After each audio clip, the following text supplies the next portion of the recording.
بدلے خود لیتے ہیں. تو میں سمجھتا ہوں کہ سردار صاحب کا جو دھرنا ہے وہ ایک پولیٹیکل رائٹ ہے ان کا, ایک کانسٹیٹیوشنل رائٹ ہے ان کا, سٹ ان کا رائٹ ہے, ان کو پروٹیسٹ کرنے کا رائٹ ہے, اور ہم اس رائٹ کو ان کو بالکل چیلنج نہیں کریں گے. لیکن یہ ضرور ہے کہ پرمیشنز لینا ان جیسی ایک سیزنڈ پولیٹیشین کو میں سمجھتا ہوں کہ ان پیرامیٹرز کا خیال ضرور رکھنا ہے کہ جب ہم اپنے ریڈ زون میں کسی کو الاؤ نہیں کرتے ہیں تو یہ کسی اور کو بھی جب الاؤ نہیں کرتے ہیں تو سردار صاحب کو بھی الاؤ نہیں کریں گے.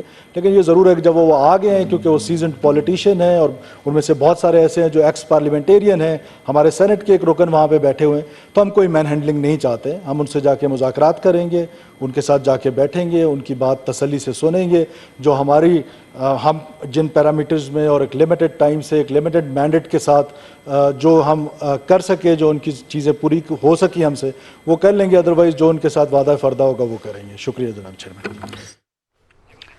بلوچستان میں